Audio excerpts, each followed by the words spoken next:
Hello and welcome to the first of the Pod Save the King podcasts. My name's Alison and I'm great aunt to Connor, who's with me today. And the reason for our setting this up is that we've got a mutual interest in history and politics. We were born in the same month but 40 years apart, and we thought it'd be quite interesting to share our views from these very different starting points. So this first podcast is going to be about politics, and we're going to talk about the last 3 months. And Connor, you're going to start us off? Yeah, so we'll start with the resignation of Boris Johnson. Boris Johnson's premiership, there's not enough time in the day to talk about Boris Johnson's premiership. So we'll start with the leadership race in the summer. So leadership race went to the Commons first and the MPs, and then went out to the party membership. The final three: Liz Truss, Penny Mordaunt, and Rishi Sunak. We know obviously that Liz Truss won that leadership race. So let's talk a bit about that. So you had a good point earlier that I think you'd like to bring up. Yeah. So from my perspective, it took a long time for them to decide on the next leadership, and there was probably about 8 weeks of hustings and scrutiny and debate and discussion, and at the end of it they decided Liz Truss was the best person for the job. But did they? Another different perspective to that was it was actually a vote against Rishi Sunak rather than a vote for Liz Truss, because the wider party membership, who were largely Johnson supporters, blamed Rishi Sunak for bringing Boris Johnson down. So rather it was Liz Truss was the lesser of the two evils. Yeah, and I was quite interested in that when you said it, because I've never actually heard that point of view. The point of view that I saw was that while the MPs and the Commons supported Rishi Sunak, the party membership supported Liz Truss. Who wouldn't vote for a tax cut? So I think that's how she won around the public. After 6 weeks of painful campaigning from both sides, we came out with Liz Truss as the victor, and that ended in a 44-day premiership, the shortest premiership on record. So let's talk a bit about that. So, when she, got into power, not long after, she released a mini budget. So should we talk a little bit about that? Yeah, sure. So, she praised Kwasi Kwarteng at the Tory party conference, saying what a great chancellor he was. And I think within a week or so, he'd been sacked. Now, he has said, I think you mentioned it earlier, Connor, that it was actually Kwasi was saying to Liz Truss, please do not go down this path. It's too fast, too quick, and he was overruled. So where does the blame lie? Well, exactly. Where does the blame lie? You could argue that, Liz Truss was Prime Minister, and regardless of whether it was Kwasi Kwarteng's plan or her plan, she had the reins. She could have decided whether to have it, whether to not. Do you know what I mean? It was her. She had the final decision. So, in my opinion, the listeners, and you might disagree with me, and we challenge you to disagree with us. My opinion, it was Liz Truss. Regardless of what impact the cabinet have, she chose that cabinet. She appointed them to them positions, and with everything, she had the final say. Well, we have to agree with that, don't we? Because ultimately the Prime Minister is in charge. So I just wonder what the rationale was for that decision making that led the country into quite some destabilisation, and the Bank of England having to step in to stabilise. Yeah, so I think the next general election on record is 2024, and it was this thing that the Tory party had on the verge of crumbling, and it's like they wanted to fix everything with the click of the fingers, ready for the next election. Now, in an interview that Kwasi Kwarteng did about a week ago, he basically pointed the fingers at Liz Truss, like you mentioned before, and he claimed that he said, well, our Liz Truss was like, yeah, we've got to get this mini budget out, and then he was saying, well, I mean, you're not going to make it to the 2 years if this mini budget goes out. So it's like some people, well, from my perspective anyway, some people actually expected it to fail, which is a great question of why they went ahead of it in the first place. Yeah, it is quite bizarre, isn't it? Just thinking that the country's just emerged from a pandemic. Things are unstable, uncertain, there's industrial unrest. Was that really the time to bring in a tax cut for higher earners? Where was the judgment on that? Well, exactly. I mean, there are claims that she's like very good friends with the representative of Shell in the UK. So yeah, potentially she had people's hands in her pockets, should you call it? So yeah, it's a massive situation, and I mean, I feel like, is it our job to judge because we lived through it, as you said, similarly with a different situation previously? Is it the job of future historians to look back and say, well, actually, this was right and this was wrong? What do you think of that? Yeah, absolutely. It's very difficult to kind of distance yourself from a historical event as it's occurring and just after. So I think it is down to the historians to look back and make some assessment of the last 2 years. But I do know that there is an inquiry that started on the government's handling of the pandemic and were we ready and what was about the PPE issue, which none of us knew what PPE meant before the pandemic. Well, exactly, yeah. And I mean, these big situations that are happening in politics at the moment, it's actually more dramatic than the film industry, than, celebrities, which brings us on to our next point. Yeah. So politicians, especially in recent years, have become more aligned to celebrity status. For example, Boris Johnson on the zip line, he was famous for his gaffes and his jokes, and especially in Prime Minister's Questions on Wednesdays, he was having, pop at Sir Keir Starmer. Matt Hancock recently joined I'm a Celebrity, Get Me Out of Here. That sparked a massive debate across the nation. So what do you think about that? I think on first glance, you say to yourself, how can a serving MP possibly have the time to be able to travel the other side of the world and spend X number of weeks in the jungle? Has he not got enough to do with his full-time job? I think that's the first question. But if you go into it a bit deeper, as Connor, I think you already told me that the money has been donated to charity, which is a good thing. But what's his rationale? What's his reasoning for being in the jungle? And I think he did offer an answer to that, in that he wants people to see the person behind the politician. Do we need to see the person behind the politician? Well, I mean, I suppose it'd help from their perspective, wouldn't it? To, for people to know them personally. But I think, as the public, it's not our job to judge them as a person, it's our job to judge their policies. So there's an argument for both sides, absolutely, and both of them are fairly acceptable arguments. But I mean, from my perspective, as an A-level politics student, I judge policies rather than personality.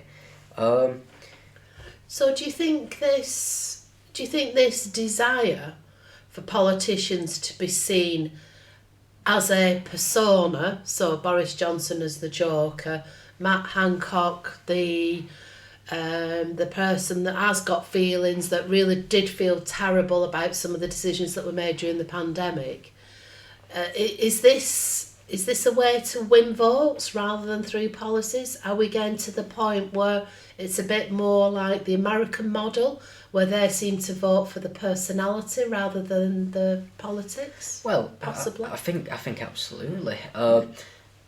We've found in recent general elections and even referendums, in terms of the Brexit referendum, the party leader has a massive impact on election, not only turnout but result and everything else that goes with it. Boris Johnson in 2019 won a landslide victory against Jeremy Corbyn, and that was his personality. People saw, I mean, personally not really, but many people saw him as, someone that could be related to. He had his top button undone and he didn't look like a normal politician. And I think for some people it was refreshing not to see the same old, and it was like a glimpse of hope in a way.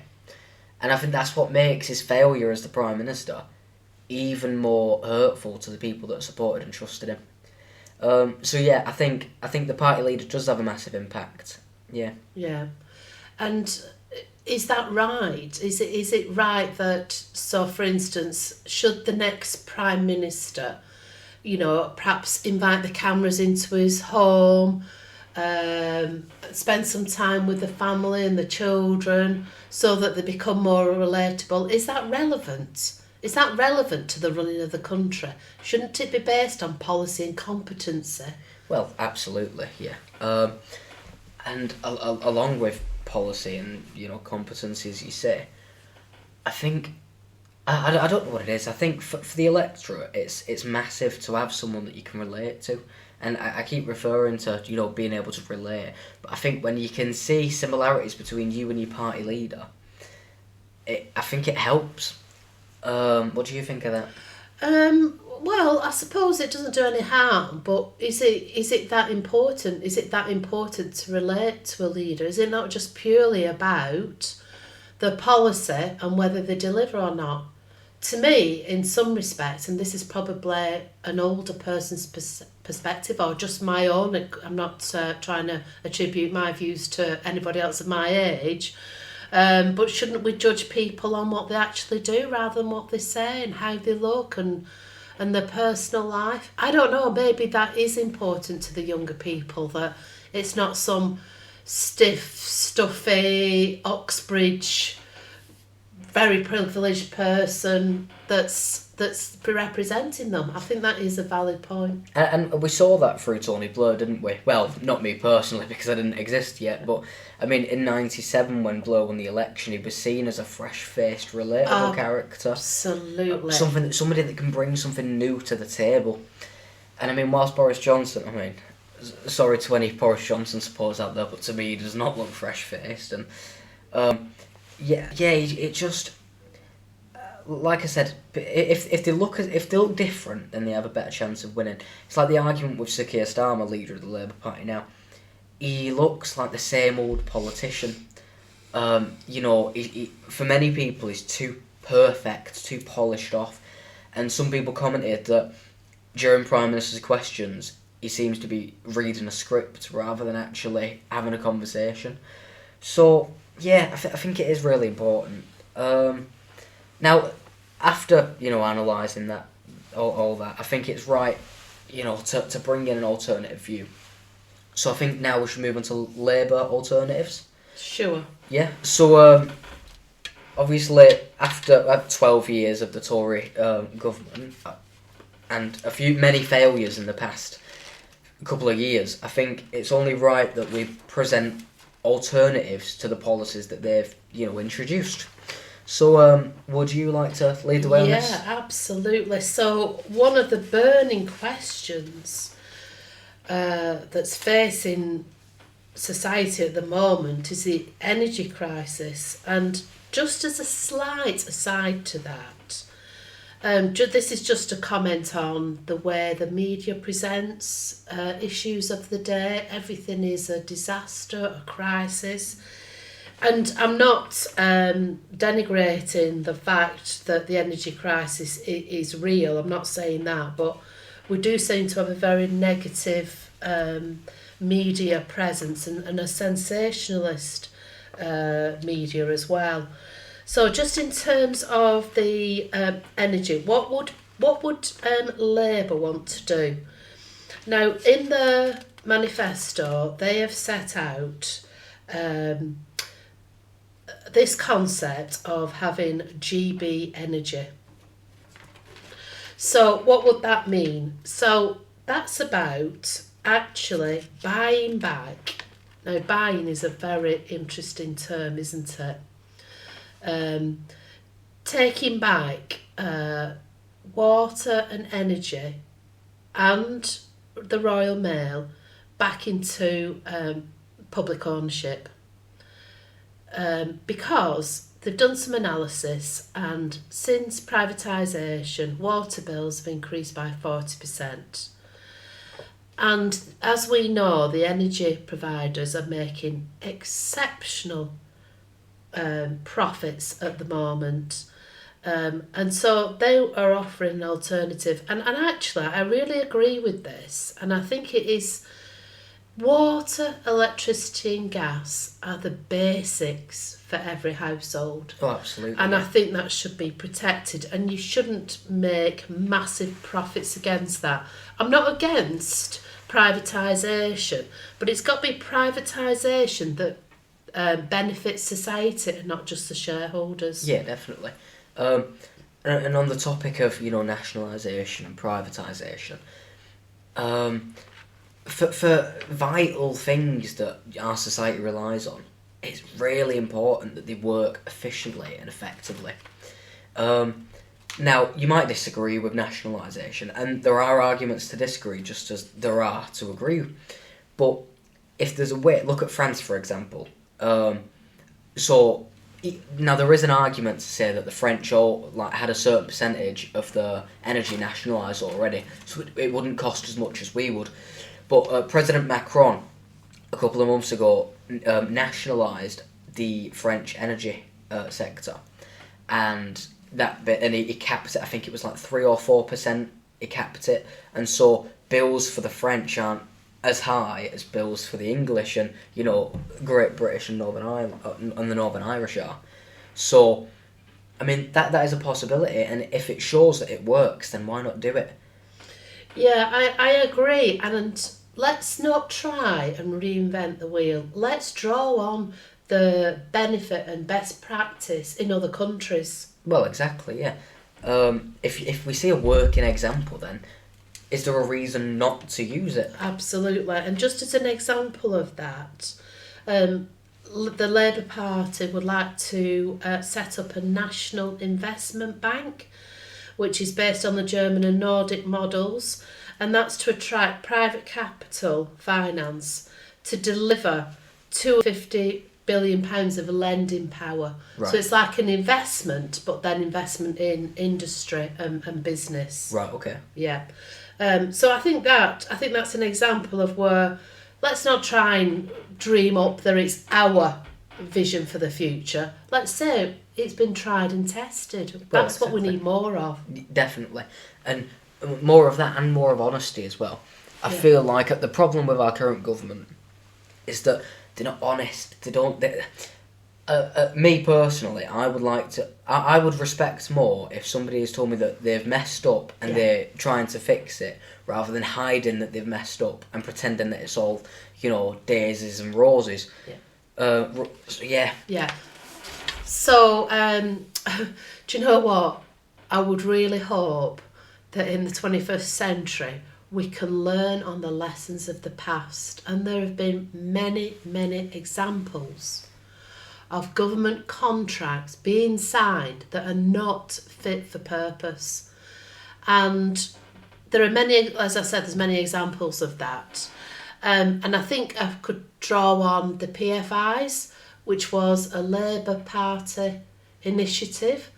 So when Labour came into power in 1997, there was astronomical waiting lists, probably that matched those that we're seeing today, sadly. And the infrastructure, the hospitals were crumbling, etc., etc. Lack of investment, we all know the story.